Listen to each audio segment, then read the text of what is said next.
Assalamualaikum. Waalaikumsalam, Bu. Selamat pagi anak-anak Ibu. Pagi, Bu. Bagaimana kabarnya hari ini? Baik. Nah anak-anak Ibu, sebelum kita memulai kegiatan kita hari ini, alangkah baiknya kita mulai dengan berdoa. Untuk kelas, silakan pimpin doanya. Ya, Prof. Doa dimulai. Anak-anak Ibu, adakah di antara anak-anak Ibu yang tidak hadir pada hari ini? Siapa? Haikal. Ada Haikal. Iya, kemana Haikalnya? Tidak tahu, tanpa izin. Nah, lain kali kalau tidak sekolah, beritahu kabar ke sekolah ya. Kita. Nah, anak-anak Ibu, hari ini kita belum memulai pembelajaran, ya. Nah, kita awali dulu, kita akan membuat kesepakatan kelas, ya, anak-anak Ibu. Jadi kita saat ini membuat kesepakatan kelas supaya nanti kegiatan proses pembelajaran kita berjalan dengan baik sesuai dengan apa yang kita inginkan, ya. Nah, anak-anak Ibu, di sini ada kelas impian dan ada kesepakatan kelas. Kita akan membuat kelas impian terlebih dahulu. Masing-masing anak-anak Ibu akan Ibu berikan satu lembar kertas post-it. Nah, silahkan anak-anak Ibu tuliskan kelas impian anak-anak Ibu di satu lembar kertas post-it. Nanti setelah ada aba-aba atau instruksi dari Ibu, nanti akan kita tempelkan di depan sesuai dengan posnya di kelas impian. Paham? Oke. Sekarang silahkan ini dibagikan. Tolong angkat ke belakang ke temannya.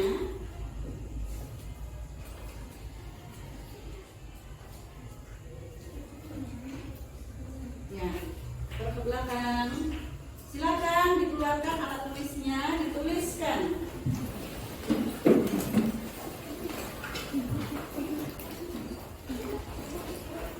Ya. Sekarang silakan yang Putri, tempelkan dulu di sini. Ya, yang Putri. Tempelkan di bagian sini, ayo. Tempelkan, cepat. Silakan, tempelkan. Jajar seperti ini ya. Nah, silakan tuliskan. Ya. Yang Putra lagi. Ayo, pelan-pelan, pelan-pelan. Tempelkan, jangan ini.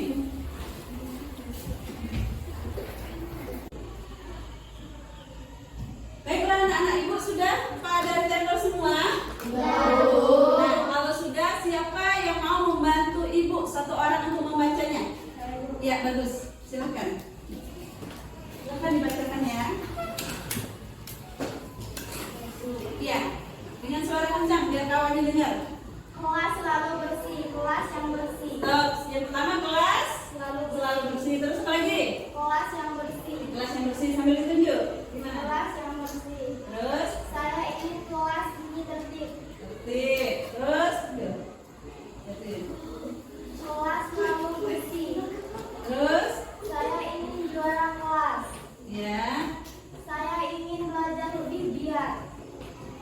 Terus Saya ingin kelas bersih. ya, ada yang jatuh tuh, ambil tuh. Sini ya. Terus lanjutkan yang lain dengar ya. Saling menghormati. Rapi bersih. Ya. Menjaga kebersihan kelas. Saya ingin kelas yang bersih. Anak yang tertib. Rapi bersih rajin di lingkungan. Saya ingin kelas yang bersih. Terus Ingin kelas bersih. Tidak boleh makan di kelas. Kelas yang tertib. Tidak boleh makan di kelas. Saling menghormati. Kelas tertib. Saya ingin juara kelas. Saya ingin kelas ini bersih. ya, terima kasih. Nah, anak-anak Ibu, ini kelas impiannya. Kelas selalu bersih, ya, kelas yang bersih sama ya. Kelas selalu bersih. Kemudian saya ingin kelas yang tertib. Nah, saya ingin juara kelas. Saya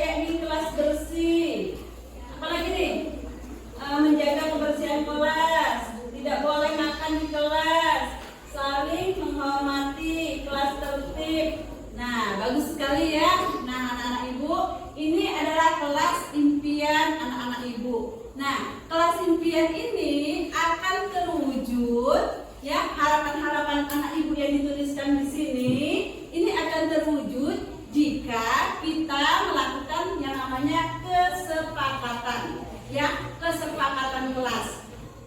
Kita sepakatin supaya ini terwujud kelas impian anak-anak ibu, kita sepakati kita maunya kesepakatan kelas kita itu seperti apa. Nah, ibu akan memberikan kertas post-it lagi. Silahkan tuliskan di kertas post-it tadi kesepakatan kelas yang seperti apa yang harus kita lakukan supaya kelas impian kita bisa terwujud. Paham? Paham. Paham. Nah, nanti setelah menuliskan ditempelkan lagi di bagian kesepakatan kelas. Oke? Ibu akan memberikan kertas post-itnya.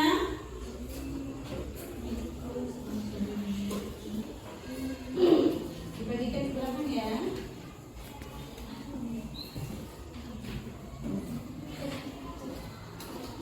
Silakan ditulis kembali.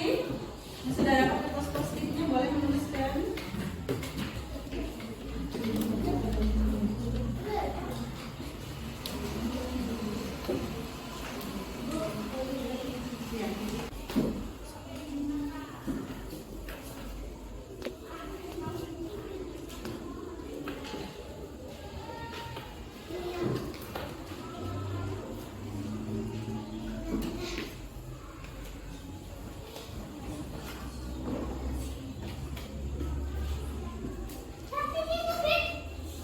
Baiklah anak ibu sudah? Oke, kalau tadi yang pertama yang perempuan, sekarang silahkan yang laki-laki tempel dulu di sini, ayo. Tertib ya, katanya mau kelas tertib, coba budaya antrinya bagaimana tertib.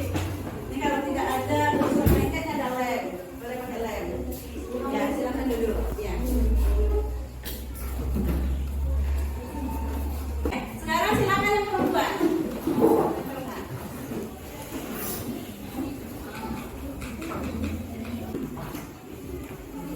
Nah sekarang sudah, terima kasih anak-anak ibu yang datang-datang yang cantik-cantik. Nah sekarang siapa yang mau membacakannya?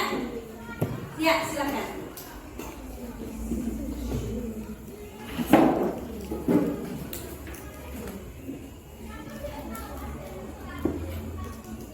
Ya dibaca yang keras ya, biar suara temannya dengar.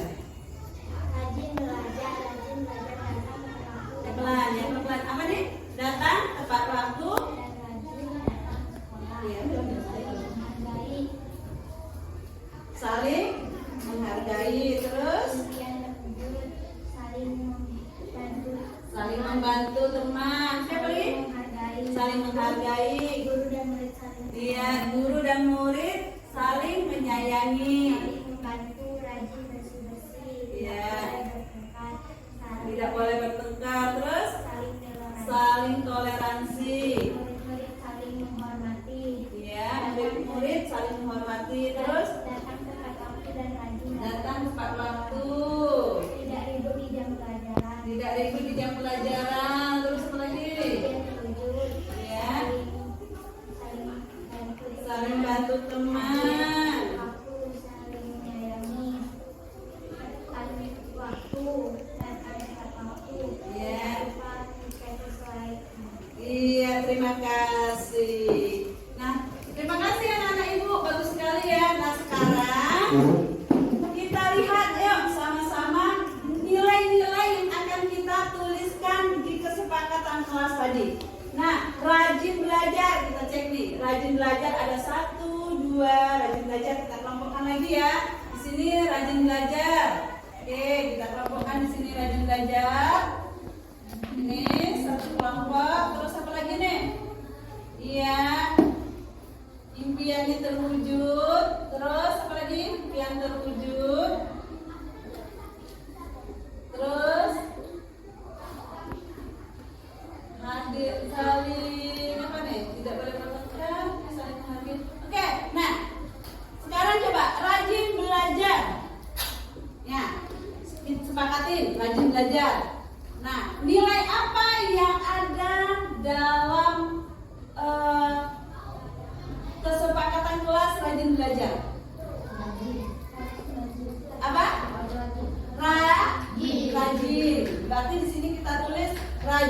belajar ya. Nah, di sini rajin belajar. Oke. Ya, anak-anak ibu rajin belajar.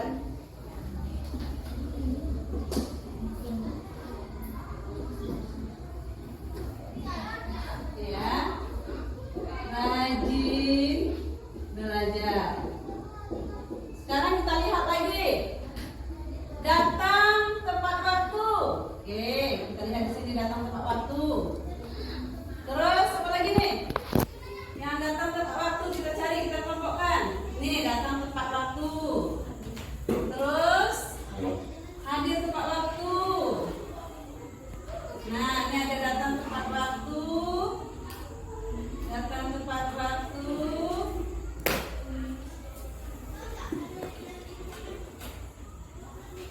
Ya, terus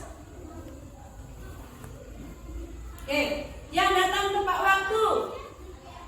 Nilai apa yang ada di kesepakatan kelas datang tepat waktu? Bagus sekali apa saya? Disiplin. Oke, disiplin. Terus apa lagi? Selain disiplin apa lagi? Apa lagi? Apa lagi? Apa tadi? Tidak boleh terlambat ya, tidak boleh terlambat artinya kita harus disiplin. Terus lagi? Ada lagi? Oke, sekarang kita lihat lagi. Tidak lupa piket sesuai hari. Kira-kira nilai apa yang terkandung dalam tidak piket? Nih, rajin, bersih-bersih. Oke, masuk ke sini. Terus apa lagi nih? Nah, tidak lupa piket.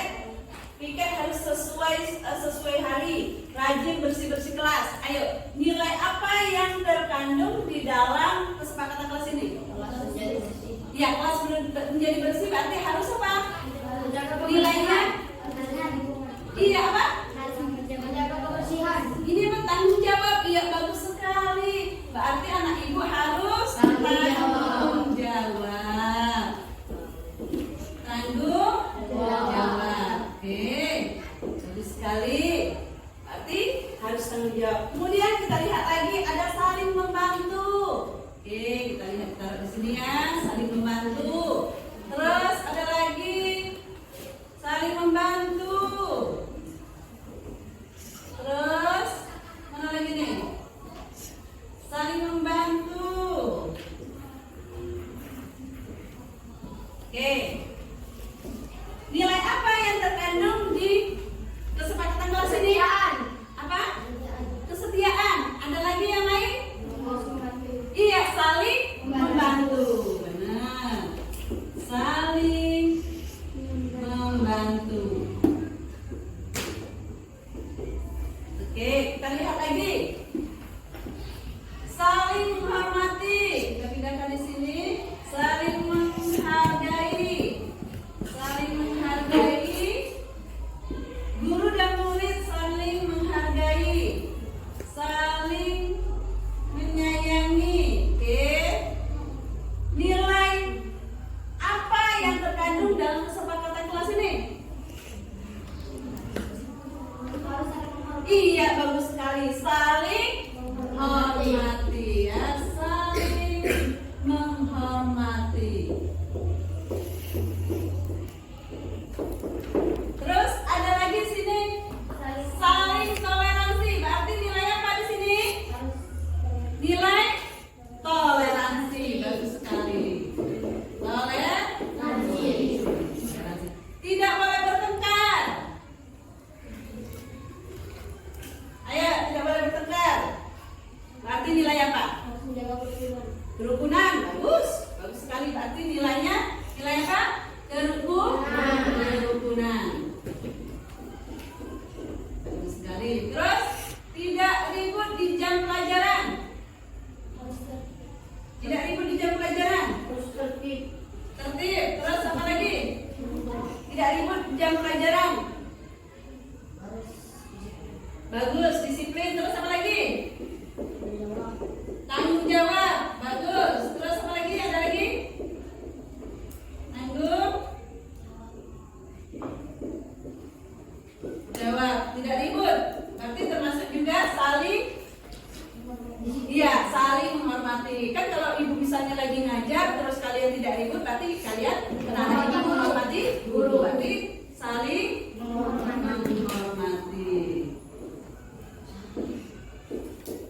Oke, sekarang kita tuliskan di sini. Ayo. Ya, kita tuliskan di sini. Ibu minta satu orang anak ibu untuk menuliskan di depan. Siapa yang mau? Ayo. Ya, silahkan. Tuliskan di sini ya. Kita tuliskan apa yang kita tulis di sini? Nilainya. Berarti di sini kita tulis saling menghormati. Terus yang besar ya di sini saling menghormati. Kita lihat. Yang pertama saling menghormati. Oke, tulis di situ. Menghormati.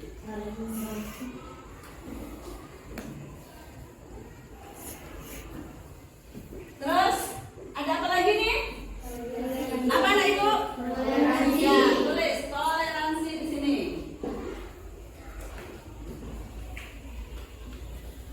Toleransi. Terus ada apa lagi nih? Disiplin. Ya, bagus. Tulis disiplin.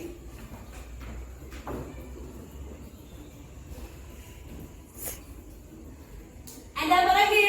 Tanggung jawab. Silakan tulis tanggung jawab.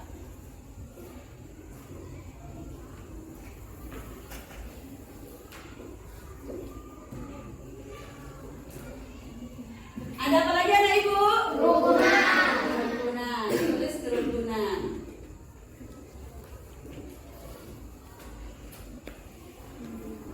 Terus ada apa lagi? Saling membantu. Ya, saling membantu. Saling membantu.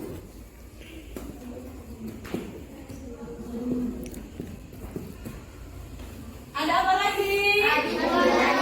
Rajin belajar.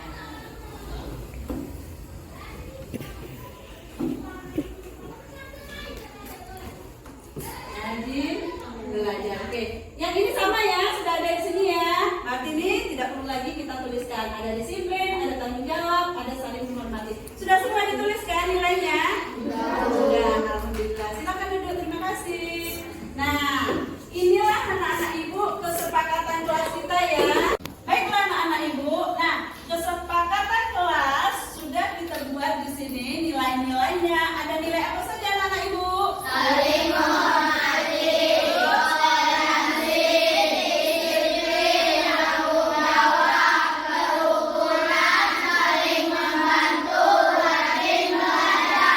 Nah, ini kesepakatan kelas yang telah kita sepakati bersama. Setuju? Setuju. Nah, kalau setuju berarti ini tidak hanya dibuat ya. Bagaimana anak ibu nanti saling menghormati antara teman-teman, bagus sekali antara dengan guru ya. Kemudian toleransi di dalam kelas ini silakan terapkan bagaimana sikap toleransinya sesama teman. Kemudian ada apa lagi? Disiplin.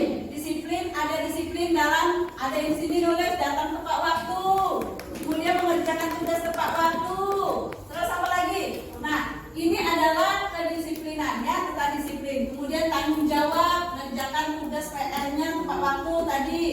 Kerukunan, sepakat dengan kesepakatan kelas kita hari ini? Sepakat. Dengan sepakat? Sepakat. Acungkan jempolnya dua. Iya. Nah, terima kasih anak-anak ibu. Inilah kesepakatan kelas kita di awal. Semoga kelas kita sesuai dengan kelas impian kita. Iya, impian kita. Nah, ibu rasa cukup sampai sini. Silahkan istirahat. Ibu akhiri dengan assalamualaikum warahmatullahi wabarakatuh. Waalaikumsalam warahmatullahi wabarakatuh. Assalamualaikum warahmatullahi wabarakatuh. Waalaikumsalam warahmatullahi wabarakatuh. Pagi anak-anak ibu. Pagi. Bagaimana kabarnya hari ini? Baik. Alhamdulillah. Kalau anak-anak ibu semuanya dalam keadaan baik dan sehat-sehat walafiat. Nah, anak-anak ibu tadi kita sudah mengawali dengan berdoa, kemudian menyanyikan lagu Indonesia Raya, kemudian tepuk mas PPK dan berliterasi dengan cara kelas berbagi. Nah, anak-anak ibu, sebelum kita melanjutkan pembelajaran kita pada hari ini, kemarin ibu ada memberi tugas untuk dikerjakan di rumah, benar? Sesuai kesepakatan hari ini tugas kelasnya dikumpul. Siapakah di antara anak-anak ibu yang hari ini tidak buat tugas? Ya, Bu. Fikri, Ya. Fikri tidak buat tugas. Iya, Bu. Oke Fikri, sekarang Fikri duduk dulu di bangkunya, ikuti pembelajaran sampai selesai. Baik, Bu. Iya, bagus sekali anak-anak ibu. Tadi teman-temannya sudah menjawab pertanyaan yang ibu berikan. Kasih tepuk aplaus untuk teman kita semua yuk. Anak-anak ibu. Waalaikumsalam. Silahkan.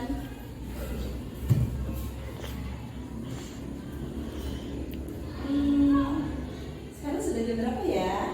Jam 7.35. Oke. Sekarang Hikmah silahkan duduk dan ikuti pembelajaran sampai selesai. Baik, Bu. Fikri, Iya, Bu. bagaimana kabarnya hari ini? Baik, Bu. Alhamdulillah kalau Fikri dalam keadaan baik dan sehat. Fikri, setiap manusia pasti pernah melakukan kesalahan, termasuk ibu. Ibu juga waktu bersekolah juga pernah melakukan kesalahan. Fikri kira-kira tahu tidak kenapa Fikri ibu panggil ke sini? Karena tidak membuat PR, Bu. Karena tidak membuat PR. Sebelumnya apakah Fikri pernah tidak membuat PR juga? Belum pernah, Bu. Belum pernah. Terus kenapa Fikri hari ini tidak membuat PR? Karena tadi malam saya berasik bermain bersama adik saya, Bu. Oh, asik bermain bersama adik. Ya, Terus Bu. sampai lupa buat PR gitu. Iya, Bu. Oke Fikri. Nah Fikri, kira-kira kalau Fikri tidak buat PR, kesepakatan kelas apa yang tidak Fikri laksanakan? Tanggung jawab, Bu. Tanggung jawab.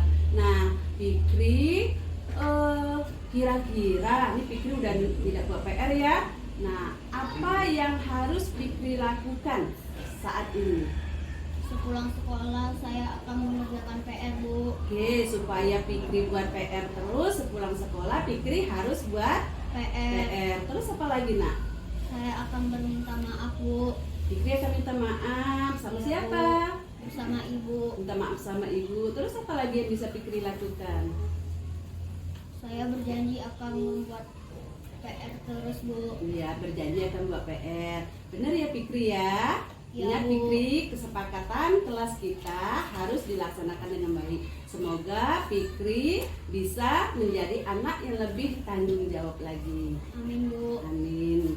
Nah sekarang Fikri masuk ke kelas dan ikuti nanti pembelajaran ibu sampai selesai. Ya, Bu. Silakan. Assalamualaikum, Bu. Waalaikumsalam. Hikmah, bagaimana kabarnya hari ini Hikmah? Baik, Bu. Alhamdulillah baik. Hikmah, Ya, Bu. setiap manusia pernah melakukan kesalahan, termasuk ibu. Ibu juga dulu pernah melakukan kesalahan sewaktu ibu masih bersekolah di SD. Hikmah, kira-kira Hikmah tahu tidak kenapa Hikmah ibu panggil ke sini? Karena terlambat, Bu. Karena terlambat. Apakah sebelumnya Hikmah sudah terlambat juga? Belum pernah, Bu. Belum pernah. Jadi karena Hikmah hari ini terlambat, kira-kira kesepakatan kelas apa yang sudah Hikmah langgar? Bertanggung jawab dan disiplin, Bu. Bertanggung jawab dan disiplin. Hikmah, ibu mau tahu apa alasan Hikmah hari ini datang terlambat? Karena saya menonton televisi sehingga larut malam, Bu. Nonton televisi sampai larut malam. Ya, Bu. Terus karena hari ini Hikmah sudah terlambat, kemudian karena alasannya Hikmah katakan tadi bahwasannya Hikmah nonton televisi sampai larut malam. Kira-kira apa yang Hikmah bakal lakukan untuk kedepannya supaya Hikmah tidak terlambat lagi? Memasak alarm, Bu. Memasak alarm ketika mau tidur. Ya, Bu. Terus apa lagi Hikmah? Meminta maaf, Bu. Meminta maaf. Terus apa lagi Hikmah? Dan berjanji tidak akan mengulangi lagi. Berjanji tidak akan mengulangi. Terus apa lagi? Tadi katanya nontonnya nonton televisi sampai larut malam. Terus? Iya, tidak nonton televisi sampai larut malam. Nah, nanti atur waktunya, bagaimana hikmah belajar, bagaimana hikmah mau tidur, atur waktunya supaya hikmah tidak datang terlambat lagi. Nah, hikmah, semoga hikmah ibu doakan menjadi anak yang penuh tanggung jawab dan disiplin. Sekarang hikmah silahkan masuk ke kelas, nanti ikuti pembelajaran yang bakal kita laksanakan sampai selesai. Silakan hikmah. Kita pada hari ini. Bismillahirrahmanirrahim. Assalamualaikum warahmatullahi wabarakatuh. Yang sama-sama kita hormati Bapak Ibu Kepala Sekolah yang tergabung di KKG Raya Ki Hajar Dewantara. Selanjutnya Bapak Ibu pengurus KKG Ki Hajar Dewantara dan Bapak Ibu guru yang tergabung dalam KKG Ki Hajar Dewantara. Bapak Ibu, untuk kesempatan kali ini izinkanlah saya untuk mendiseminasikan budaya positif yang akan saya diseminasikan, saya berbagi kepada Bapak Ibu semua. Nah, adapun materi-materi selanjutnya nanti yaitu yang pertama kita akan berbagi tentang perubahan paradigma, yang kedua tentang budaya positif dan nilai-nilai kebajikan universal, kemudian kebutuhan dasar manusia, yang keempat motivasi hukuman dan penghargaan, konsekuensi dan restitusi, kemudian yang kelima posisi kontrol, dan yang keenam segitiga restitusi. Nah Bapak Ibu, kita masuk yang pertama yaitu paradigma, perubahan paradigma. Nah Bapak Ibu, tujuan pendidikan menurut Ki Hajar Dewantara. Jadi sesuai dengan kurikulum kita yang sekarang yang sedang didengung-dengungkan yaitu kurikulum Merdeka.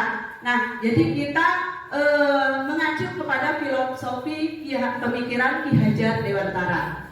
Menurut Ki Hajar Dewantara, bahwasanya tujuan pendidikan itu sendiri adalah menuntun.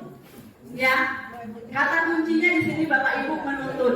Ya. Kemudian apa yang dituntut? Kodrat. Kodrat siapa? Kodrat peserta didik. Jadi kita buka mindset kita terlebih dahulu. Siapa kita dan apa yang harus kita lakukan terkait dengan profesi kita, Bapak Ibu.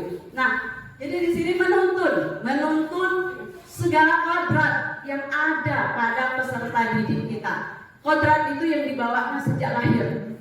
Ya, kodratnya apa? Kekuatan dan potensi mereka lah yang potensi unik tadi, potensi unik yang dibawa mereka sejak lahir. Jadi setiap peserta didik kita itu memiliki kekuatan dan potensinya sendiri-sendiri Bapak Ibu. Antara peserta didik yang pertama dengan peserta didik yang selanjutnya itu memiliki kodratnya masing-masing yang dibawanya sejak lahir. Jadi tugas kita sebagai pendidik gimana? Nah, tugas kita itu sekolah itu ibarat kebun. Ya. Sekolah ini ibarat kebun Bapak Ibu. Dan kita sebagai pendidiknya menurut Ki Hajar Dewantara itu kita adalah sebagai petaninya. Ya. Tugas petani apa gitu? Merawat, kemudian menjaga, memupuk agar tanaman tadi ya, benih-benih yang ditanam di sekolah tadi, benih-benih yang bakal ditanam di sekolah tadi beserta didik kita bisa tumbuh sesuai dengan kodratnya masing-masing. Ya. Jadi seperti ini, diibaratkan kita itu bahwasanya kita itu adalah petani. Petani yang bertugas itu merawat, menjaga setiap bibit. Nah, Bapak Ibu kalau mau nanam tumbuhan, maunya hasilnya bagaimana? Ya bagus kan, buahnya lebat. Ya kalau kembang bunganya lebat, daunnya pastinya subur. Nah seperti itu juga lah seharusnya kita lakukan kepada peserta didik kita. Ya, peserta didik kita ada yang hobi matematika, belum tentu dia hobi seni. Jadi seperti itu maksudnya Bapak Ibu. Ini mindset, kita buka dulu mindset kita pertama. Yang siapa kita? Jadi kita ibaratnya seperti itu Bapak Ibu, menurut Ki Hajar Dewantara. Jadi kalau kita sudah punya berpikiran seperti itu, bahwasanya pembelajaran yang akan kita lakukan pada peserta didik juga tidak akan sama.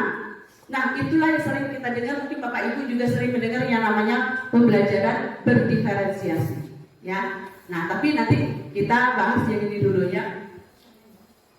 Selanjutnya perubahan paradigma. Sekarang coba Bapak Ibu duduk berpasangan. Saya minta Bapak Ibu melakukan ini. Yang pertama, misalnya Ibu Ariwati ini sebagai si A, kemudian Ibu Diana sebagai si B. Nah, yang si A, silakan Bapak Ibu sobeklah satu kertas, ya, sepakati, sobeklah satu kertas. Nanti silakan Bapak Ibu mencobakan. Bu Diana ini menyobek satu kertas, tuliskan apa yang Bapak Ibu Diana itu sukai, apa yang Ibu Diana semacam kayak mana ya, semacam apa sih yang ada harapan di Ibu Diana yang kira-kira orang mau ngambilnya, Ibu Diana mikir gitu ya. Nah, terserah. Sekarang karena berpasangan saya minta semuanya melakukan itu.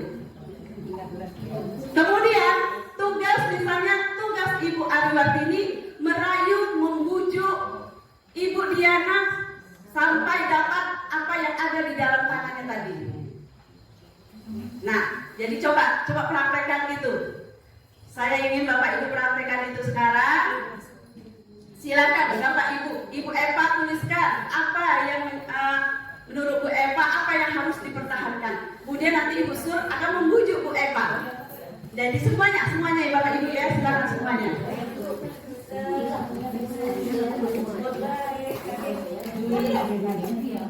Silakan Bapak Ibu di belakang, silakan coba.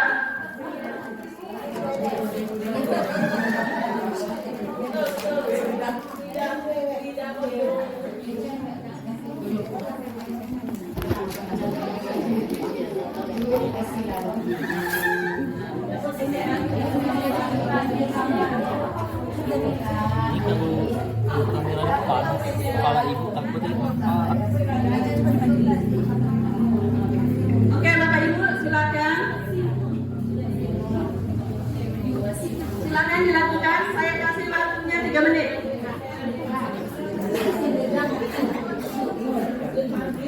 Oke, hitungan ketiga silakan teman sebelahnya untuk membujuk, merayu, menghardik, mungkin bahkan menyuap, ya. Silakan Bapak Ibu boleh dicobakan.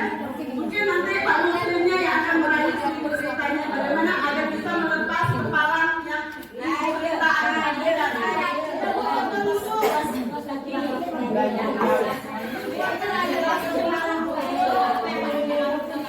Iya. Oke, hitungan ketiga silakan bujuk rayu temennya semerayu mungkin gitu ya.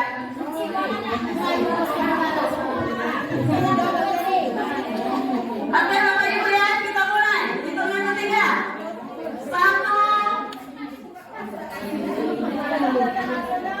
5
Ini simulasi ya Bapak Ibu. Saya tadi dari Diana lagi dulu.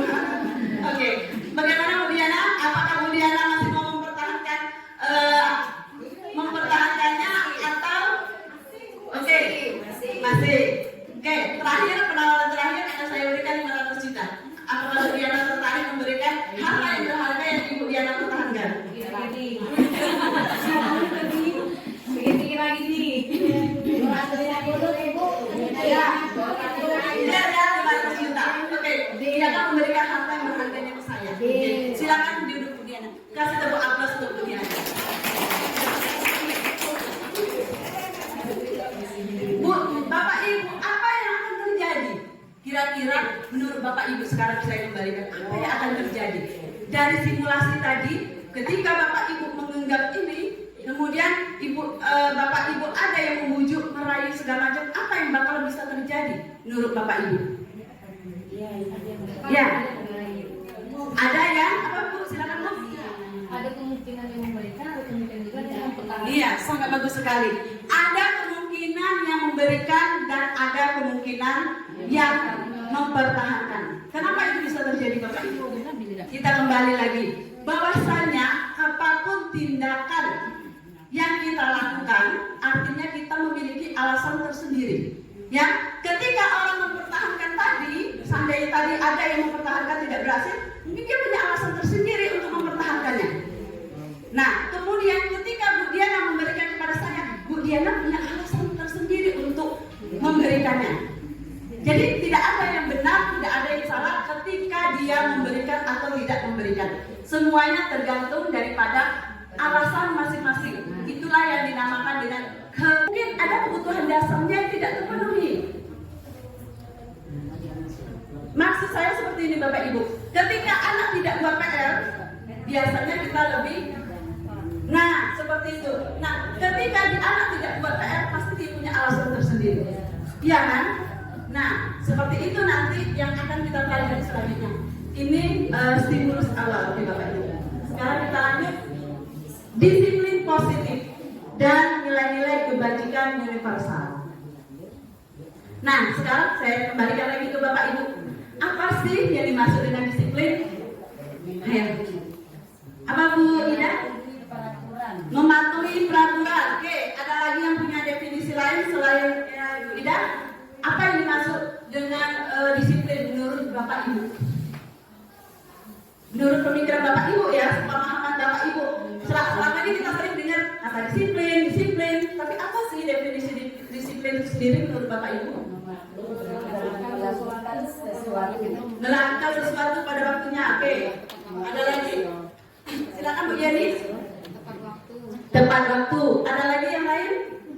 Yang bagian belakang Bapak? Patuh dan taat. Oke. Ada lagi? Melakukan sesuatu sesuai dengan aturan yang berlaku. Melakukan sesuatu sesuai dengan aturan berlaku. Oke, sekarang kita lihat Bapak Ibu. Disiplin itu sendiri memiliki arti belajar Bapak Ibu. Belajar ya. Nah, namun kebiasaan dalam budaya kita ya, disiplin itu sering dikaitkan dengan ketidaknyamanan. Itu lebih cenderung seperti ini. Iya kan, benar kan, kata disiplin pasti akan kita berpikir ini peraturan. Ini harus dilaksanakan sehingga membuat diri kita tidak nyaman. Sekarang sudah nyaman. Ya, seperti itu. Nah, tugas kita sebagai pendidik atau sebagai guru, kita menciptakan anak-anak yang memiliki disiplin diri, ya, sehingga mereka bisa berperilaku dengan mengacu pada nilai-nilai kebajikan universal dan memiliki motivasi intrinsik, bukan ekstrinsik. Artinya intrinsik yang ada dalam diri mereka. Ketika dia mau melakukan kedisiplinan itu, mau bertindak disiplin, ada motivasi dari dalam diri dia sendiri. Artinya dia melakukan ini, saya datang pagi-pagi nih, takut nanti dihukum sama bapak, misalnya guru olahraga atau wali kelasnya. Itu namanya itu sendiri. Nah, jadi setiap perilaku atau perbuatan memiliki tujuan sendiri, sama seperti simulasi kita tadi. Bapak Ibu mempertahankannya ada tujuan sendiri. Nah, ketika Ibu Diana berpikir, kalau saya tolak uang 500 juta ini rugi ya. Berarti gitu, kebutuhan saya ini, saya masih butuh ini. Nah, seperti itu. Nah, ketika yang mempertahankan tadi, saya tidak butuh uang, saya misalnya butuhnya kasih sayang. Nah, jadi pasti dia tidak tahu, pasti dia akan mempertahankan, pasti dia akan menolak seperti itu. Ya, nah kemudian selanjutnya nilai-nilai kebajikan ini yang ingin kita capai oleh setiap anak di Indonesia, yaitu yang kita kenal sekarang profil pelajar Pancasila. Ada apa saja Bapak Ibu profil pelajar Pancasila 6 dimensinya? Ya, yang pertama beriman, bertakwa kepada Tuhan Yang Maha Esa dan berakhlak mulia. Kemudian yang kedua Bapak Ibu, yang kedua mandiri boleh. Kemudian yang ketiga bernalar kritis. Yang keempat, yang kelima, keenam, tadi disiplin positif. Anak melakukan tindakan-tindakan seperti ini pasti ada kebutuhan dasar mereka yang tidak mereka terpenuhi. Ya, kebutuhan dasarnya apa? Kita lihat kebutuhan dasar manusia. Ya, ini ada yang namanya bertahan hidup. Kebutuhan dasar bertahan hidup. Kemudian ada kasih sayang, ada penguasaan, kesenangan dan kebebasan. Oke, kita lihat satu persatu. Bertahan hidup, kebutuhan yang bertahan hidup lebih sering kita kenal dengan sandang. Ya, sandang apa Bu? Sandang, tangan, papan. Ini yang kebutuhan hidup. Lebih mudah kita mencerna seperti ini ya. Nah, kemudian ada lagi kebutuhan rasa kasih sayang dan rasa diterima. Oke, coba silakan dibacakan dulu Ibu Diana. Kasih sayang dan rasa diterima, kebutuhan untuk diterima. Kebutuhan ini termasuk kebutuhan psikologis, kebutuhan untuk disayangi dan diterima, meliputi kebutuhan akan hubungan dan koneksi sosial, kebutuhan untuk memberi dan menerima kasih sayang, dan kebutuhan untuk merasa menjadi bagian dari suatu kelompok. Kebutuhan ini juga meliputi keinginan untuk tetap terhubung dengan orang lain seperti teman, keluarga, pasangan hidup, teman kerja, binatang peliharaan, dan kelompok di mana kita tergabung. Terima kasih Bu Diana. Bapak Ibu terkait dengan kasih sayang, dosa jauh-jauh dulu ya, disini ada keluarga segala macam pasangan hidup ya. Nah sekarang kita lihat ke peserta didik kita dulu. Ya, kita lihat ke peserta didik kita.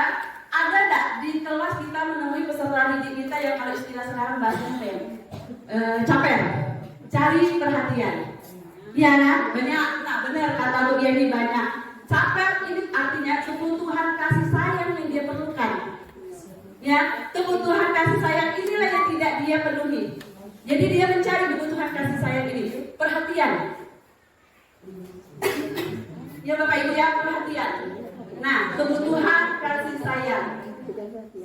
Kemudian ada kebutuhan penguasaan. Silakan coba Ibu Tami, saya minta untuk membacakannya.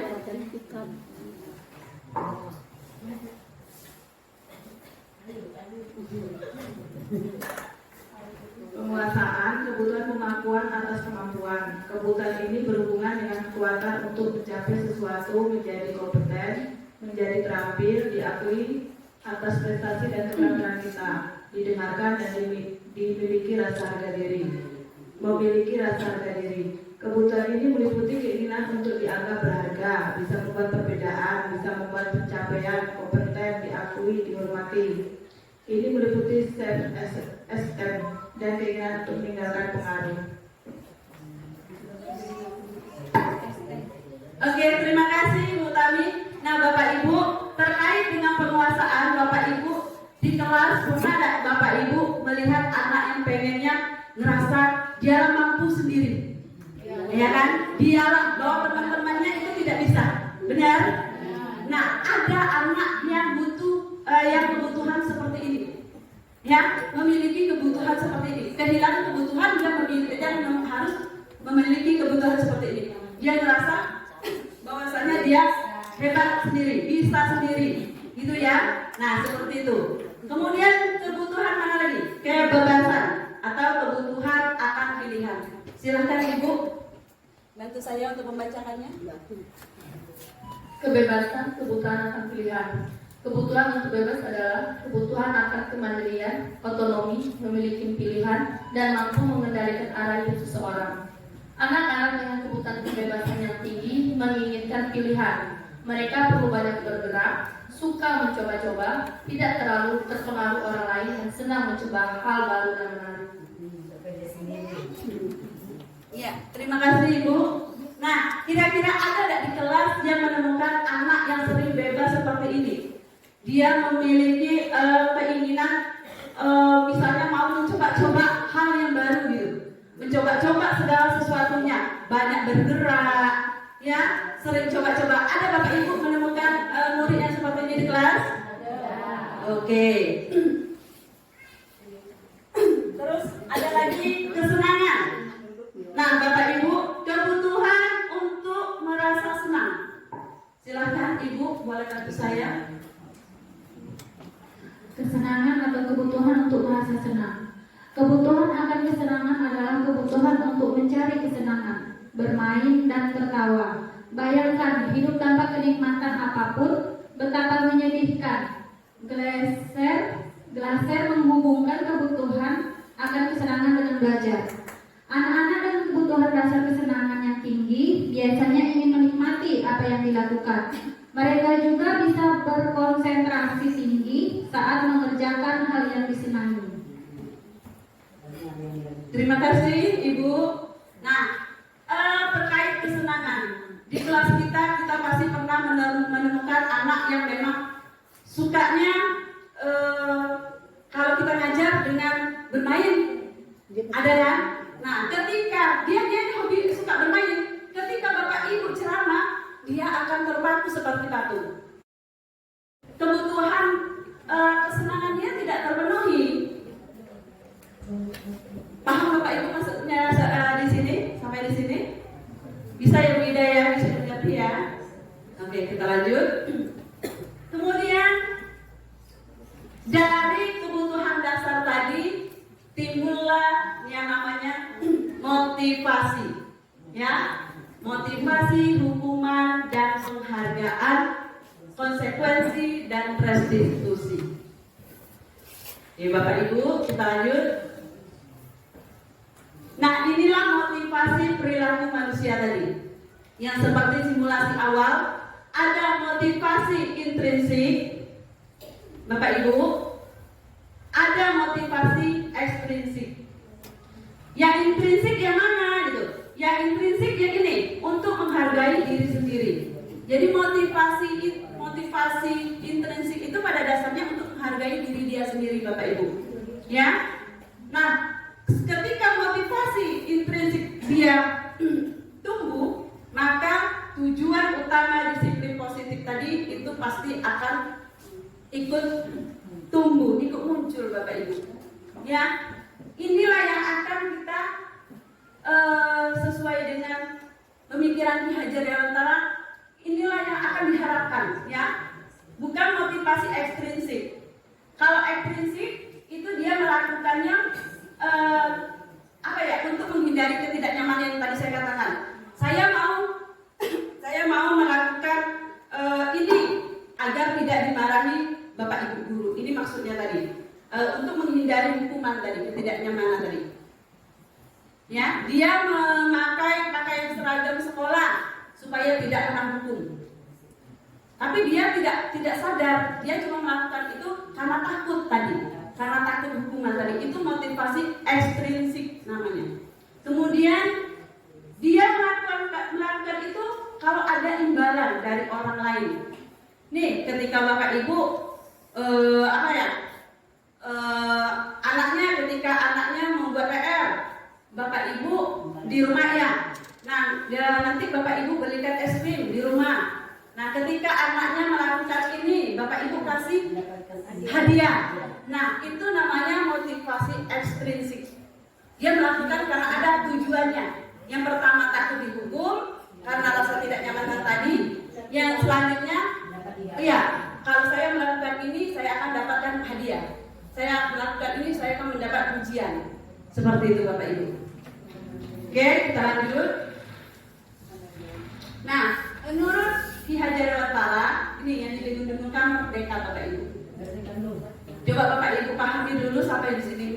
terkait daripada makna merdeka.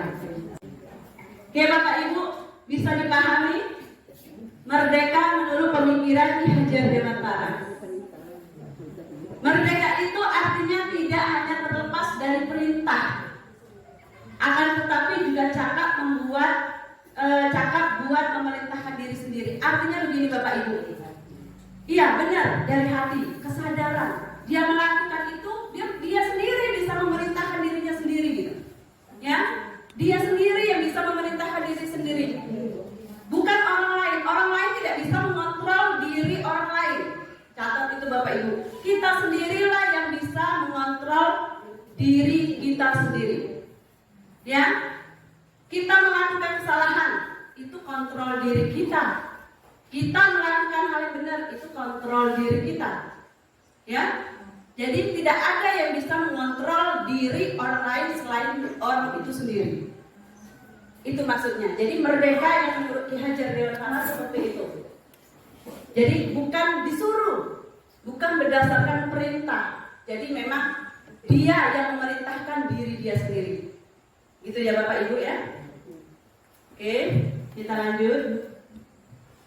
Nah, ini ada. Kenapa ada konsep disiplin dengan identitas gagal? Sekarang Bapak Ibu lihat, ada hukuman, ada penghargaan. Coba Bapak Ibu amati dan pahami dulu kalimat yang ada di depan ini dengan identitas gagal. Ketika Bapak Ibu menghukum peserta didik kita, Bapak Ibu termasuk gagal dalam menerapkan kedisiplinan. Ya, ketika Bapak Ibu memberikan hukuman, karena hukuman itu sangat menyakitkan Bapak Ibu. Hukuman itu sangat menyakitkan Bapak Ibu, membuat peserta didik kita merasa tidak nyaman. Kemudian murid akan takut. Walaupun dia nurut, hari itu dia nurut, tapi banyak efeknya yang bakal Bapak Ibu berikan ke depannya dalam jangka waktu panjang. Oke, Bapak Ibu menang hari ini, Bapak Ibu menang minggu ini, Bapak Ibu menang bulan ini memberikan hukuman, tapi efek yang akan timbul dalam jangka panjang itu sangat berdampak sekali bagi peserta didik kita.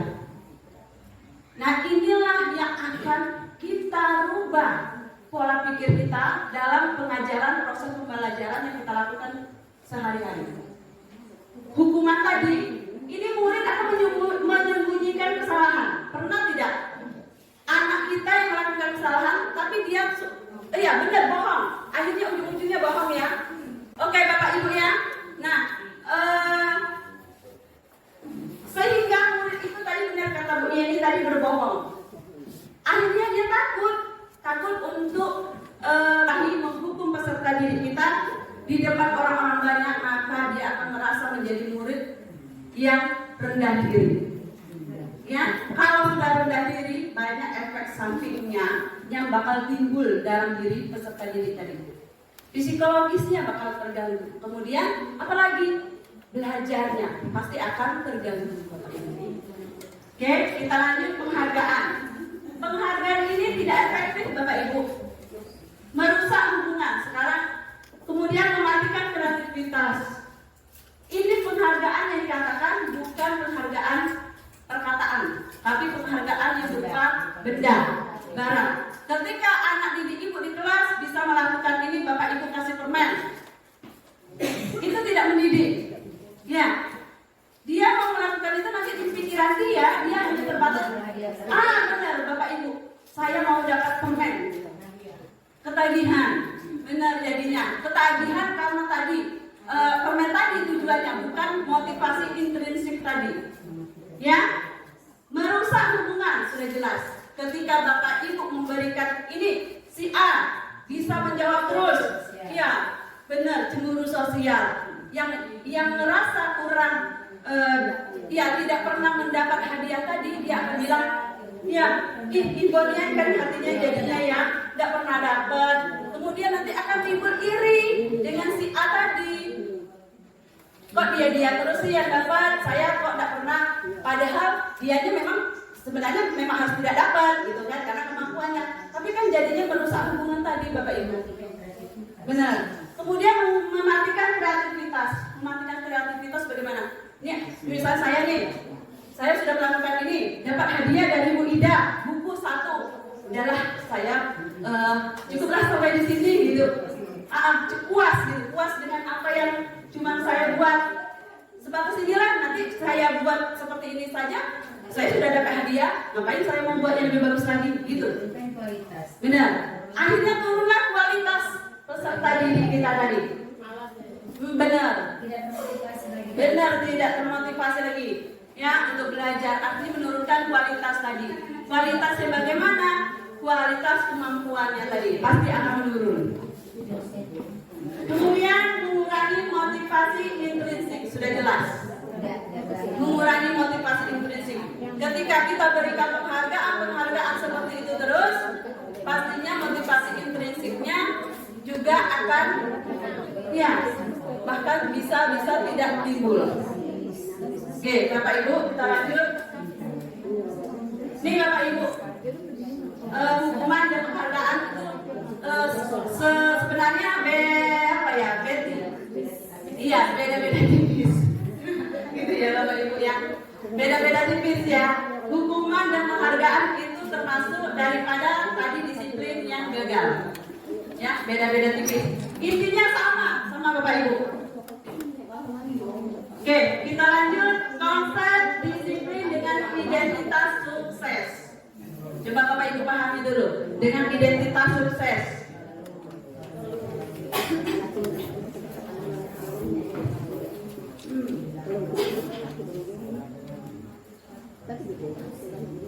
Oke, kita lanjut Bapak Ibu. Kalau yang gagal tadi apa Bapak Ibu? Hukuman dan penghargaan. Ketika Bapak Ibu menerapkan konsekuensi dan restitusi, ini kedisiplinan dengan identitas sukses. Bahwasanya Bapak Ibu menerapkan disiplinan tadi sukses. Kalau Ibu gunakan mana? Begini, konsekuensi dan restitusi. Oke, kita lihat satu persatu. Konsekuensi itu penguatan jangka pendek. Benar. Untuk sekarang bagus. Ya, yang Bapak Ibu lakukan itu bagus ya. Kalau Bapak Ibu pakai konsekuensi untuk jangka pendek. Ya.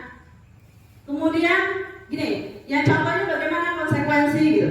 Nih, ketika saya menumpahkan air minum Ibu Ratna, saya tumpahkan, saya tidak tahu ya, Bu Ratna tidak tahu nih, apakah saya sengaja atau tidak. Jelas air tertumpah. Kemudian ada konsekuensinya, Bapak Ibu. Konsekuensinya apa kira-kira yang saya lakukan? Bagus sekali Bapak Ibu. Maaf ya, seperti anak-anak, seperti guru jadinya ya. Benar sekali Bapak Ibu ya. Benar sekali.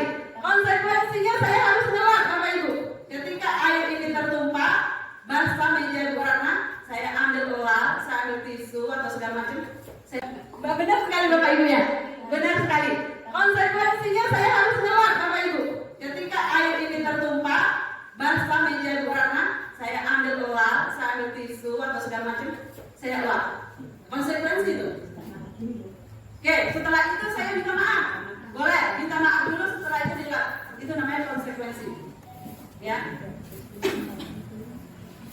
Kemudian konsekuensi perlu monitoring berkelanjutan.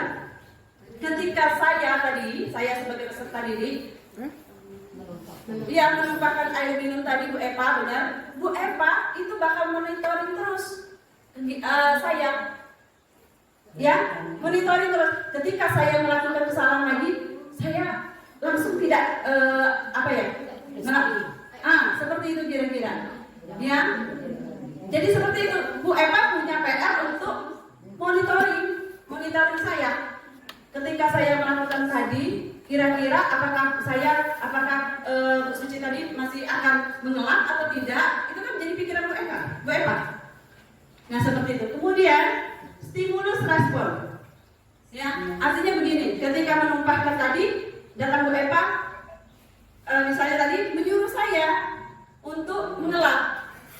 Silakan Nak, elak air minum temannya tadi. Oke, kata saya, baik Bu. Itu stimulus dari Bu Eva. Artinya ada perintah.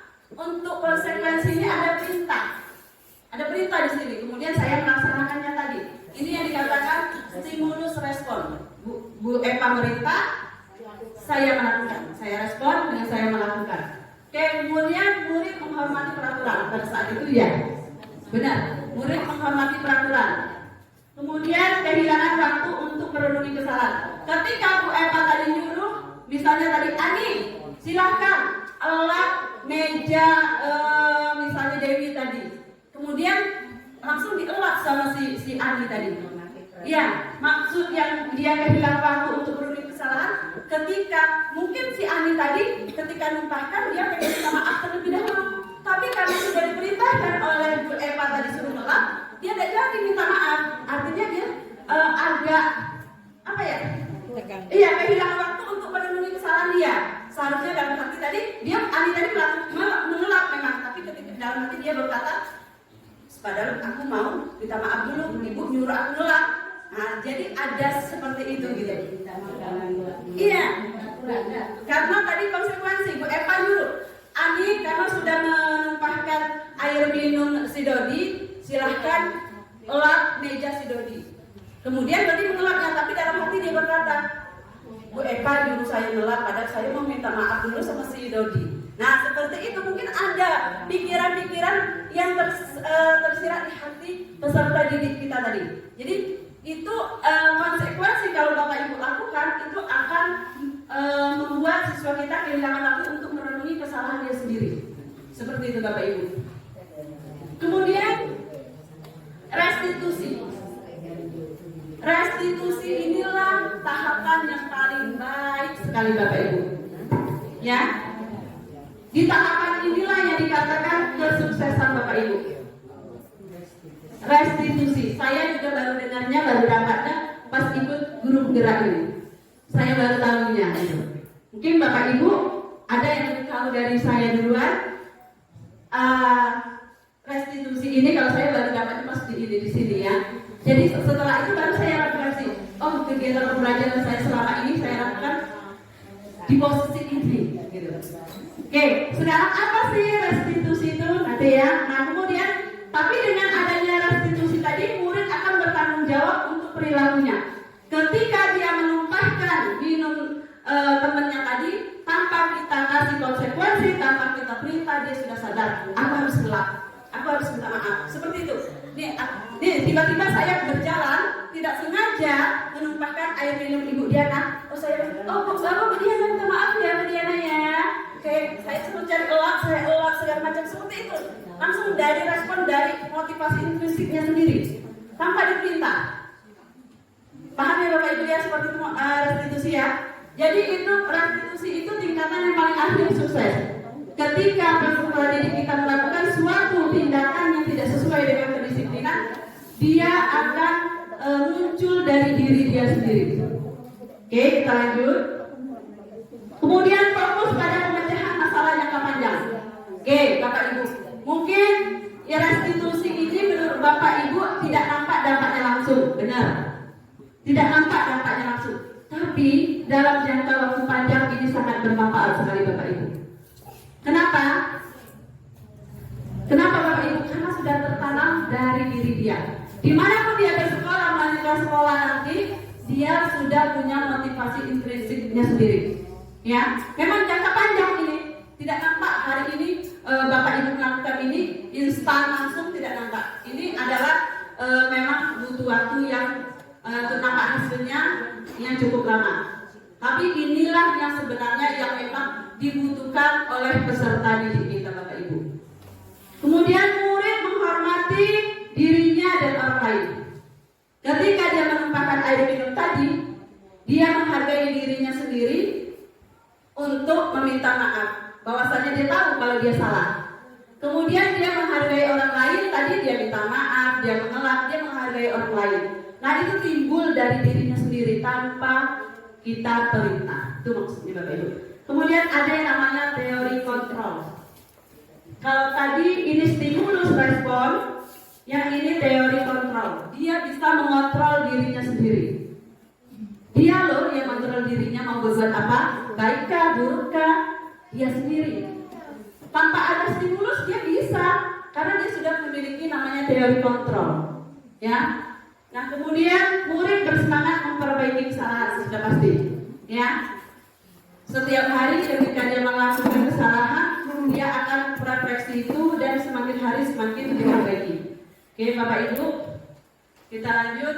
Nah, apa itu restitusi? Silahkan boleh dibantu Ibu Ariwatini. Restitusi adalah proses menciptakan kondisi bagi murid untuk memperbaiki kesalahan mereka, sehingga mereka bisa kembali pada kelompok mereka dengan karakter yang lebih kuat. Restitusi juga merupakan proses kolaboratif yang mengajarkan murid untuk mencari solusi untuk masalah mereka dan membantu murid berpikir tentang orang seperti apa yang mereka ingin menjadi tujuan mulia dan bagaimana mereka harus memperlakukan orang lain. Bosen 2004. Oke, terima kasih Bu Ariwatini. Nah, ini disalur dari Gosen tahun 2004, yaitu restitusi adalah menciptakan proses menciptakan kondisi bagi murid untuk memperbaiki kesalahan mereka. Dari proses. Kalau proses artinya tadi saya katakan bahwa nampaknya jangka panjang, tidak bisa instan. Proses. Oke, kita lanjut. Nah, dari restitusi tadi ini akan tumbuh karakter yang lebih kuat. Nah, kita berbicara karakter sesuai dengan kurikulum kita juga, ya kan? Nah, ketika Bapak Ibu menyuruh peserta didik kita hormat bendera 10 menit, ini termasuk daripada hukuman Bapak Ibu. Ya. Nah, itulah yang jadinya seperti itu. Dia, jadi tidak ada kesadaran dari diri dia. Ketika kita menghukumnya, dia akan mengulangi seperti itu. Jadi tidak ada, tidak ada efek jerah. Jadi tidak sadar. Jadi yang mana yang harus kita gunakan, gitu ya. Nah, ini konsekuensi. Ketika siswa kita tidak mengerjakan PR, guru memberikan konsekuensi untuk mengerjakan PR-nya 3 kali lipat. Mungkin Bapak Ibu ada yang pernah melakukan ini? Tidak. Alhamdulillah. Kalau tidak ada yang melakukan. Nah, jadi yang sering dilakukan yang mana? Yang hukumannya? Yang hukumannya yang sering dilakukan Bapak Ibu ya. Oke. Nah, sekarang kita lihat yang restitusi. Yang restitusi, guru menanyakan keyakinan kelas atau dirinya untuk membantu siswa menyelesaikan masalahnya. Di sini guru dan siswa terbuka, siswa menghormati dirinya dan orang lain. Nah, ini terkait restitusi, ya. Ya, ketika anak tidak buat PR, jangan langsung dihukum. Tuh bersih WC, tidak gitu ya. Tanyakan dulu, diajak pendekatan. Pasti anak tadi memiliki alasan dia tidak mengerjakan tugasnya kenapa. Kemudian kaitkan dengan keyakinan kelas tadi, ya. Kenapa dia melakukan itu? Kemudian kalau dia melakukan tidak buat PR, keyakinan kelas mana yang tidak dilakukannya, ya. Nah, seperti itu Bapak Ibu. Nanti kita lanjut di dalam. Sekarang lihat dulu. Nah, sekarang coba Bapak Ibu, saya minta Bapak Ibu jawab ini apakah tindakan guru ini termasuk hukuman atau konsekuensi. Saya bacakan yang pertama. Yang pertama, mencatat 100 kali di dalam buku kalimat saya tidak akan terlambat lagi karena terlambat ke sekolah. Termasuk hukuman atau konsekuensi? Hukuman atau konsekuensi? Hukuman. Kita sepakat hukuman. Oke, hukuman tadi ya, mencatat 100 kali. Sekarang yang nomor 2, lari mengelilingi lapangan basket 2 kali karena terlambat hadir di sekolah. Hukuman. Sepakat? Oke. Sekarang murid diminta untuk push up 15 kali karena tidak menggunakan masker di sekolah. Hukuman atau konsekuensi? Hukuman. Sepakat hukuman di sebelah kanan saya? Oke, sepakat ya. Kemudian mengganti kertas tugas teman yang telah dicoret-coret. konsekuensi. Kemudian membersihkan tumpahan air di meja tulis karena tersenggol pada saat belajar. Oke, sepakat kita konsekuensi. Selanjutnya murid disuruh untuk mengenakan sepatu seharian di sekolah karena tidak mengenakan sepatu hitam. Ayo Bapak Ibu, hukuman atau konsekuensi? Yang belakang? Oke, hukumannya murid disuruh untuk mengenakan sepatu. Maaf, bukan mengenakan, untuk tidak mengenakan sepatu. Ya, hukumannya. Nah, ini hukuman. Kemudian murid melakukan pemanasan sendiri karena terlambat 10 menit untuk pelajaran video apa? Konsekuensi. Terima kasih Bapak Ibu. Alhamdulillah ternyata Bapak Ibu sudah paham. Kasih tepuk tangan untuk Bapak Ibu. Anaknya kreatif. Oke, kita lanjut. Nah, ini Bapak Ibu. 5 posisi kontrol. Penghukum, pembuat merasa bersalah, teman, pemantau, manajer. Sekarang saya tanya dulu sebelum saya jelaskan. Kira-kira Bapak Ibu di posisi yang mana selama ini? Satu ya? Penghukum. Oke. Ada yang pemantau? Jujur Bapak Ibu, jujur dalam diri kita. Di posisi mana Bapak Ibu? 1 dan 2. Oke, sebelah sini 1 dan 2. Saya pilih saya. Halo. Saya pilih saya Wina. Di posisi mana? Teman. Oke, teman. Saya tanya di bagian belakang Bapak Ibu. Di posisi mana Bapak Ibu? Teman. Oke. Jujur ya Bapak Ibu ya. Kita cuma refleksi aja.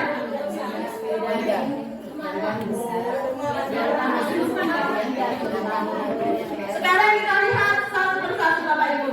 Kalau yang menyatakan teman, yang menyatakan menghukum, kalau saya juga dulu masih jujur, saya waktu masih jadi guru, saya ambil 1, 2, 3 sekali-sekali. Kebanyakan 1, 2. Ya, 3 pun mau ya, mau sudah terakhir sering kemana-mana, ya tahu sedikit. Baru ajak teman. Dimarahin aja. Oke ya Bapak Ibu ya. Kita lanjut. Kita lihat yang posisi penghukum. Nih Bapak Ibu, posisi penghukum. Sekarang silakan refleksi Bapak Ibu. Biasanya posisi penghukum ini menggunakan kalimat dengan nada agak tinggi. Ya. Kemudian kalimatnya seperti ini. Patuhi aturan saya. Kalau tidak awas ya. Nah, seperti itu. Pernah Bapak Ibu seperti itu, jujur deh. Sering. Nah, ada apa kita relasi Bapak Ibu? Ya. Nah, awas ya kalau tidak BPM besok Ibu nah. Sudah saya katakan pada kamu, kalau tidak mau belajar, tidak usah ganggu teman yang lain. Kamu ini bisa nggak sih sekali aja menjadi murid yang baik? Ini terakhirnya, Pak Guru peringatkan. Kalau kamu sekali lagi membuat kacau, kamu akan Bapak keluarkan dari kelas. Mendengar perkataan Pak Devo, Adi terdiam dan menunduk, tak berkata bias patah pun. Setelah Pak Devo kembali ke depan kelas, Adi terlihat mencoret-coret bukunya dengan gerak, wajahnya merah.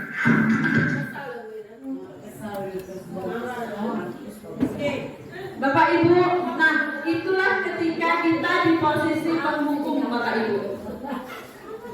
Jadi banyak efek yang bakal ditimbulkan kalau kita sering menghukum anak. Ya, sekarang kita lihat lagi posisi berikutnya, pembuat rasa bersalah. Nah, pembuat rasa bersalah, kata-kata yang sering dikeluarkan seperti ini Bapak Ibu. Misalnya seperti ini, Diana, Ibu sangat kecewa sekali dengan kamu. Nah, ya kan? Pernah Bapak Ibu melakukan seperti itu? Pernah. Iya, benar kan? Nah, berapa kali Ibu harus memberitahu kamu ya? Nah, kata-kata itu gimana coba? Kalau orang tua kamu tahu kesalahan kamu, pernah kan? Pernah berarti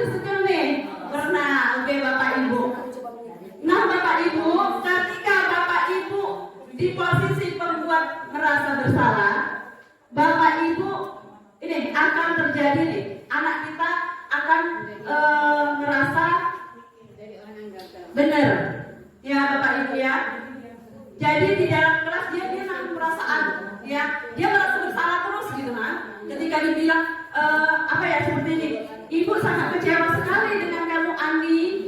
Nah apalagi kalau orang tuamu sampai tahu dengan kelakuan kamu. Nah terus dia akan memendam kata-kata tadi, akan direkam di otaknya, dia akan merasa bersalah terus dengan yang dia buat itu. Ya kan, ada kan, pernah saja dosa anak kita aja kalau merasa bersalah kadang sampai kepikiran ya berhari-hari, apalagi peserta didik. Jika ini Bapak Ibu lakukan dalam kurun waktu yang sering, efeknya akan jangka panjang, nanti dia akan menjadi anak yang sulit untuk menyampaikan ekspresinya, untuk ngomong saja susah gitu. Artinya dia di posisi salah terus gitu ya. Mau berbuat tak salah, mau berbuat tak salah, seperti itu Bapak Ibu ya. Oke, kita lihat videonya di posisi pembuat rasa bersalah.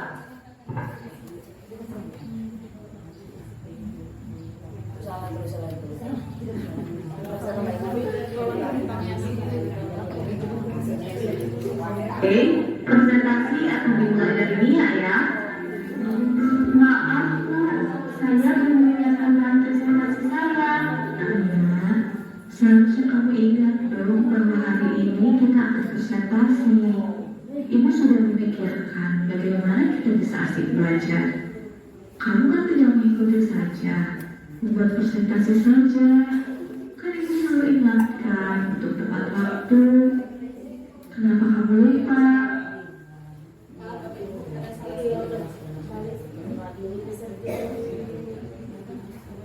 Tidak buat, lupa lagi.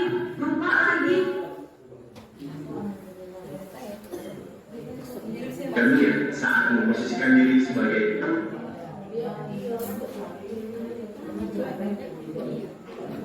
Oke, presentasi akan dimulai dari Nia ya. Maaf, saya belum menyiapkan bahan presentasi saya. Seharusnya kamu ingat dong bahwa hari ini kita akan presentasi. Ibu sudah memikirkan bagaimana kita bisa asik belajar. Kamu kan tidak mengikuti saja, membuat presentasi saja. Kan ibu selalu ingatkan untuk tepat waktu. Kenapa kamu lupa? Ibu kecewa sekali sama kamu. Seharusnya kamu juga pikirkan sebelum lupa. Gimana ya kalau orang tuamu tahu bahwa beliau pasti ingin kamu belajar tekun kan?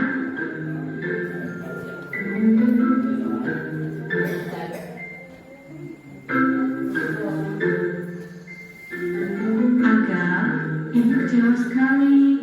Ini kan tanaman sudah kita siram dan merawat bersama-sama. Kenapa kamu cabut? Teman-teman sudah susah-susah membawa botol. Kita menanam dari dia masih bibit kecil sekali. Sekarang kamu cabut begitu saja. Ibu sedih sekali.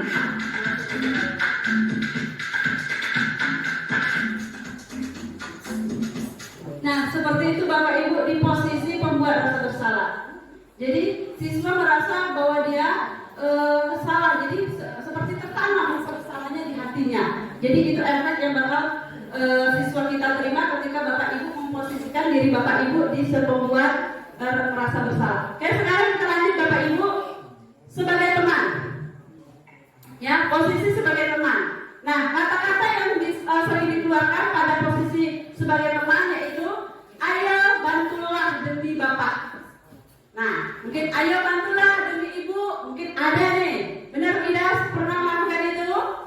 Nah, mungkin Bu Ida pernah melakukan kata-kata ini ya kepada peserta didik kita ya. Ayo ingat tidak bantuan Bapak selama ini. Kemudian ya sudah, lain kali ya sudah tidak apa-apa. Nah, nanti Ibu bantu bereskan. Nah, ini Bapak Ibu, murid kita memang senang. Pada saat itu senang, posisi senang karena posisi kita sebagai teman. Tapi Bapak Ibu, efeknya ketika kita selalu menjadi teman pada di posisi sebagai teman, kita selalu membantu peserta didik kita. Kalaulah tidak, misalnya anak itu naik ke kelas, sekarang kelas 4, naik kelas 5. Nah, ketika nanti dia tidak bertemu lagi kita, dia tidak punya apa ya? Tidak punya ada yang merasa membantunya karena selalu dibantu terus. Tidak ada yang nolongnya, ibaratnya benar atau tidak ada yang nolongnya. Ya. Sehingga apa yang akan terjadi? Banyak motivasinya untuk belajar akan menurun, Bapak Ibu. Coba kita lihat untuk video di posisi teman.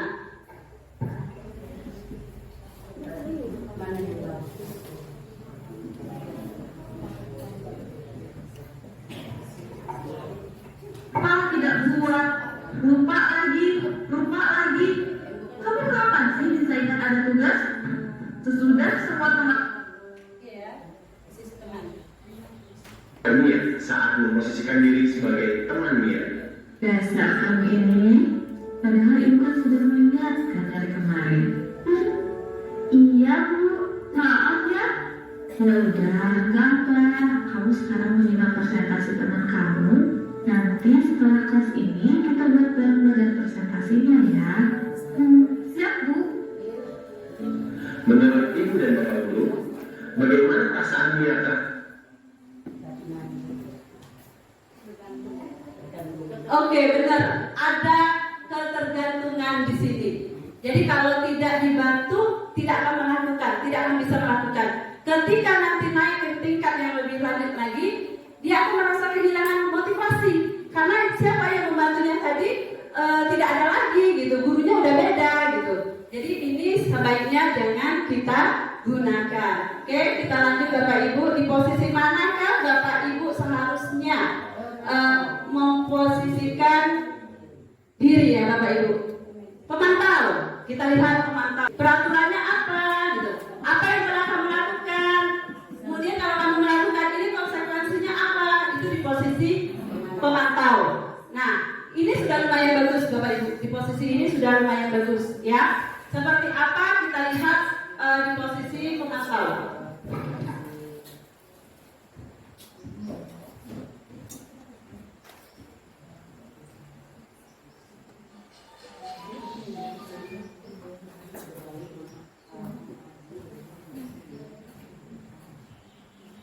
Oke, Bapak Ibu, kita lanjut di posisi pemantau. Nah, jadi seperti itu Bapak Ibu.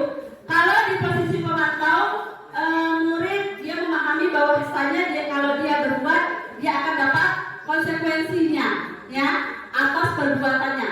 Tapi disuruh, gitu kan? Ya, kalau dia berbuat, dia akan melakukan konsekuensinya. Dia akan tanggung jawab dengan konsekuensinya, ya. Tapi disuruh. Nah, kemudian yang posisi yang baik yang mana Bapak Ibu? Iya, di posisi manajer. Jadi di manajer ini murid selain untuk mempertanggungjawabkan perbuatannya, dia dicari untuk menyelesaikan permasalahannya. Jadi dia tidak hanya mempertanggungjawabkan, tetapi dia tahu kesalahannya, kemudian dia tahu solusi yang akan dia lakukan. Jadi dia sendiri, dia yang berbuat salah, dia yang menyebutkan alasannya, dia juga yang cari solusinya gitu. Ya, jadi ini yang harus kita posisikan diri kita gitu. Jadi di sini lengkap di posisi manajer ini. Seperti apa posisi manajer? Kita lihat Bapak Ibu.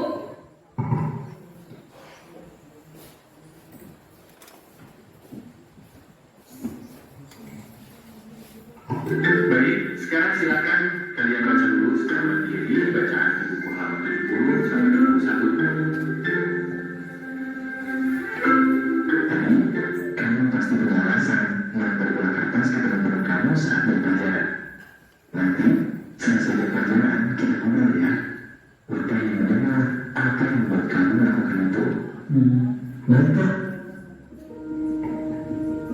Adik, bisa kasih tahu Bapak alasan kamu tadi? Bisa aja Pak, lucu soalnya melihat ekspresi teman-teman. Menyenangkan ya Bapak. Tapi bagaimana ya kira-kira perasaan teman-teman?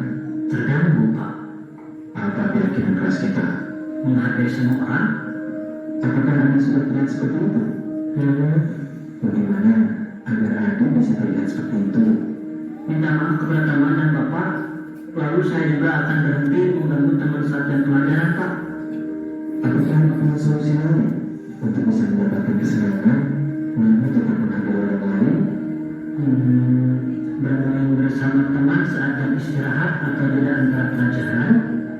Kalau Bapak mengadakan bermain peran lagi seperti semester kemarin, bagaimana Pak? Seru sekali waktu itu.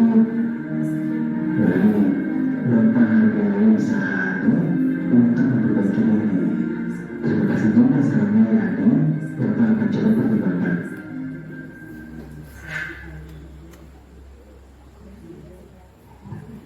Nah Bapak Ibu itu di posisi manajer. Jadi diajak bicara dengan baik-baik. Misalnya ada anak yang tidak buat PR. Kenapa kamu tidak buat PR? Gitu ya.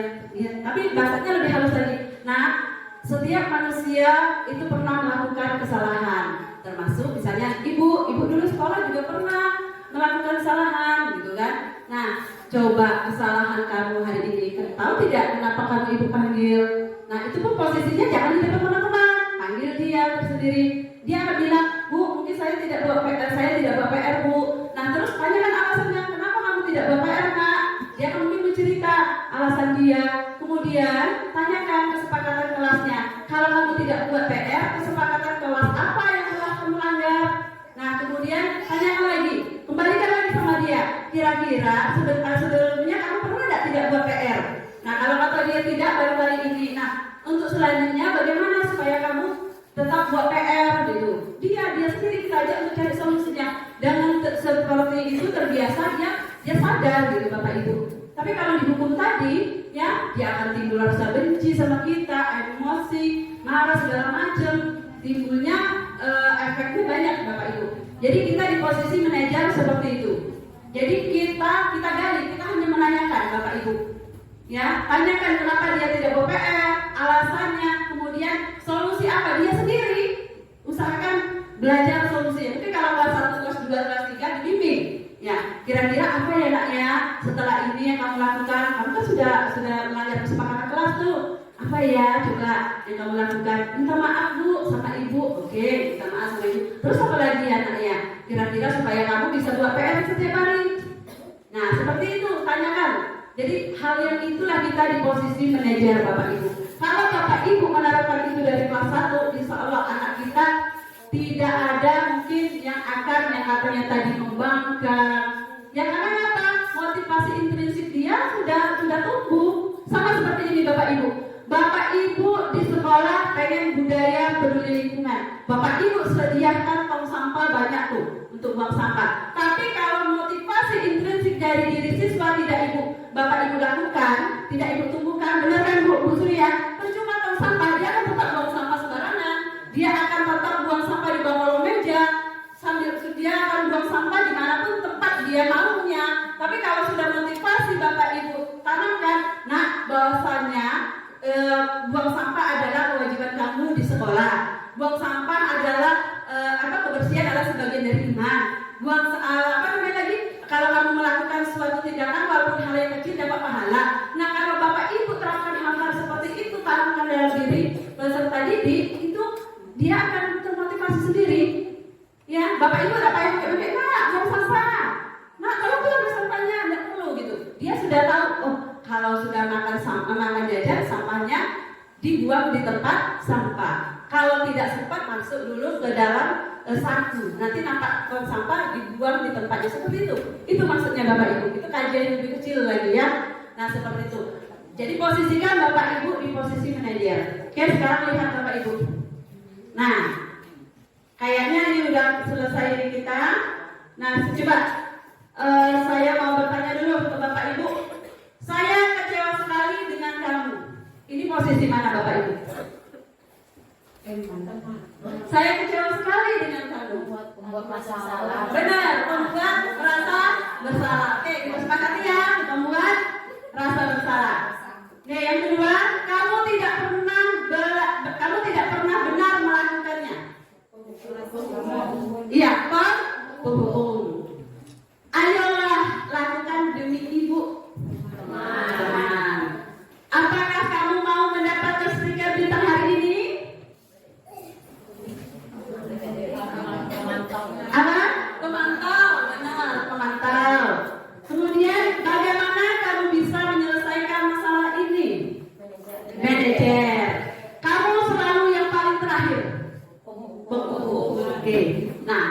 Bapak Ibu pasti sudah paham. Kalau sudah tahu semua ya posisi-posisinya. Oke, kita lanjut lagi sedikit lagi ke keyakinan kelas.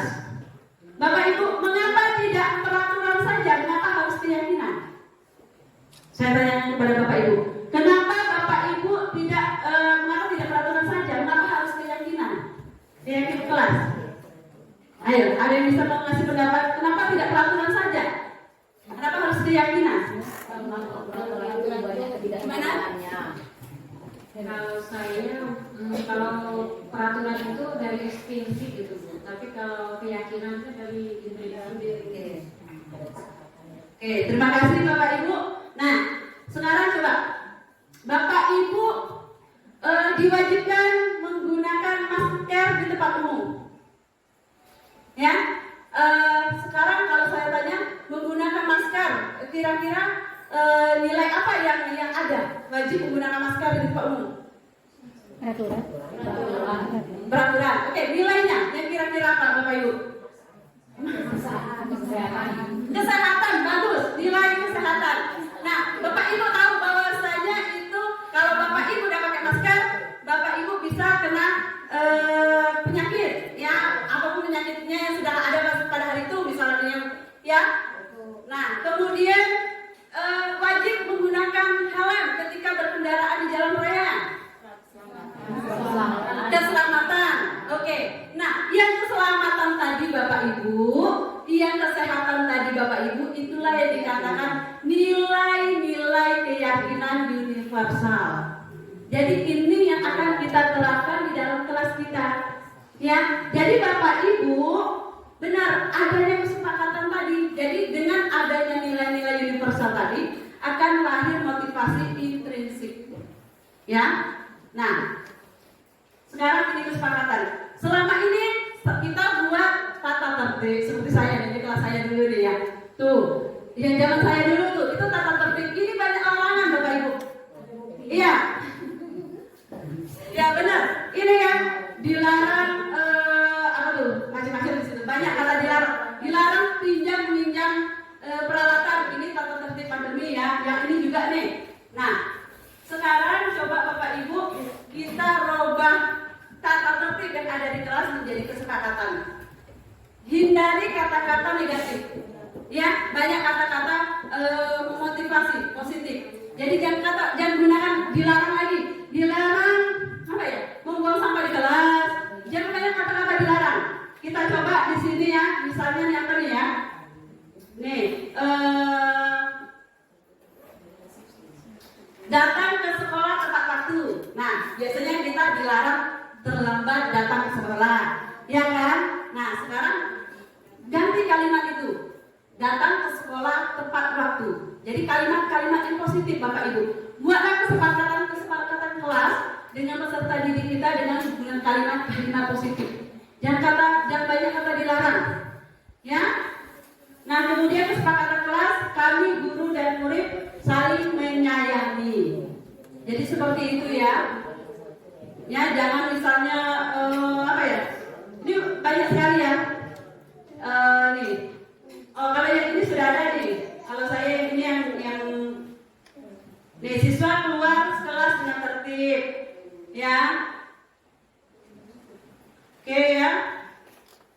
Sudah mulai ya sebelah sini ya. Tata tertib yang ini yang pandemi yang banyak kata dilarang. Yang punya saya. Oke, kita lanjut. Nah, sekarang Bapak Ibu, ini peraturan, ini keyakinan. Jadi dari keyakinan nanti ini seperti selalu kembalikan buku ke tempatnya. Ini peraturan Bapak Ibu. Ya, keyakinannya apa? Iya, tanggung jawab. Dilarang mengganggu orang lain. Ini peraturan. Biasanya kalau peraturan itu identik dengan kata dilarang. Ya, harus, wajib, itu biasanya peraturan. Dilarang mengganggu orang lain, berarti keyakinan kelasnya apa? Nah, menghormati orang lain. Nanti dari menghormati itu banyak sekali ya. Kemudian harus hadir ke sekolah 15 menit sebelum pembelajaran dimulai. Keyakinan kelasnya apa? Menghormati orang lain, yang menghormati orang yang datang duluan tadi. Kemudian berkomitmen. Ini keyakinan kelasnya. Dilarang melakukan kekerasan. Keyakinannya apa? Keselamatan, menghormati orang lain. Kemudian nih, dilarang menggunakan narkoba. Keyakinan kelasnya apa? Kesehatan. Kemudian harus bergantian atau menunggu giliran. Keyakinannya apa? Menghormati orang lain dan bersabar. Kemudian gunakan masker. Keyakinannya kesehatan dan keselamatan. Kemudian jangan berlari di kelas atau koridor, yaitu keselamatan dan keamanan. Seperti ini Bapak Ibu. Mulailah dengan kesepakatan kelas kita, ajak siswa kita buat dulu aturan. Setelah buat aturan, tarik keyakinannya. Setelah dapat keyakinan, tempelkan secara bersama-sama, sepakati dengan siswa kita, tempelkan di tempat yang mereka mudah untuk membacanya atau melihatnya. Oke Bapak Ibu ya. Ini sedikit lagi, ada segitiga restitusi Bapak Ibu. Segitiga restitusi intinya tadi ini adalah untuk mencari tahu kesalahan peserta didik kita tadi. Jadi ini ada menstabilkan identitas. Ini anak pasti untuk mengetahui. Jadi kalimat yang sering digunakan untuk menstabilkan identitas yaitu setiap orang pernah punya kesalahan. Seperti yang saya katakan tadi, ajak anak tadi, nah setiap orang pasti punya kesalahan. Seperti ibu juga dulu sekolah pernah punya kesalahan. Nah seperti itu. Jadi kamu bukan satu-satunya orang yang pernah melakukan kesalahan. Nah kemudian setelah itu baru validasi tindakan yang salah. Jadi di sini ini validasi ini mencari alasannya. Kenapa kamu tidak PPR nak? Kenapa kamu datang terlambat nak? Nah ini untuk validasi tindakan yang salah. Kemudian baru menanyakan keyakinan kelas. Nah kalau kamu tidak PPR keyakinan kelas apa yang kamu langgar? Ya. Nah kemudian kedepannya bagaimana? Apa yang akan kamu lakukan supaya kamu bisa menerapkan keyakinan kelas tadi, supaya kamu bisa memperbaiki diri kamu seperti itu. Oke Bapak Ibu, segala sesuatu dalam hidup itu pilihan. Siapa yang memilih? Diri kita sendiri. Jadi begitu pula untuk belajar atau tidak itu juga pilihan. Ya, dari William Lessers. Ya, di Bapak Ibu, dikarenakan yang bisa mengontrol diri kita itu hanya diri kita sendiri. Jadi bagaimana caranya kita bisa menuntun murid kita agar bisa memerintahkan atau mengontrol diri mereka sendiri dan membuat keputusan yang baik. Tadi Bapak Ibu, ini posisi Bapak Ibu silahkan. Bapak Ibu renungkanlah sendiri sepulang dari sini. Di posisi apa Bapak Ibu selama ini? Maukah? Ya, 1, 2 kata Ibu Diana. Apakah posisi itu akan Bapak Ibu pertahankan setelah ini? Gitu. Ingat Bapak Ibu, peserta didik kita itu adalah generasi yang memiliki potensi unik dan beragam. Ya, nasib bangsa kita ada di generasi kita. Tuntun mereka sesuai dengan kodratnya. Didik mereka sesuai dengan karakteristik peserta didik kita. Oke, thank you Bapak Ibu. Inilah yang dapat saya berikan. Kurang lebih saya mohon maaf. Saya kasih kesempatan. Mungkin ada yang mau bertanya, silakan. Ada yang mau ditanyakan? Silakan Bapak Ibu. Atau pas? Pas. Oke, pas Bapak Ibu. Untuk itu Bapak Ibu, saya mohon maaf kalau ada kurang dan lebih atas penyampaian saya, dan saya mohon tuliskan refleksi yang Bapak Ibu dapatkan hari ini. Apa yang Bapak Ibu dapatkan hari ini dari yang saya sampaikan tadi? Tolong tulis di kertas lembar, tulis namanya, tuliskan apa saja yang telah Ibu pahami dari yang saya sampaikan. Kemudian kalau ada yang mau ditanyakan lagi, silahkan ditanyakan di situ. Apalagi yang mau Bapak Ibu pahami dari materi yang telah saya sampaikan. Oke, sambil menunggu refleksi, saya ucapkan terima kasih dan saya akhiri dengan Assalamualaikum warahmatullahi wabarakatuh. Saya kembalikan ke Ibu Moderator.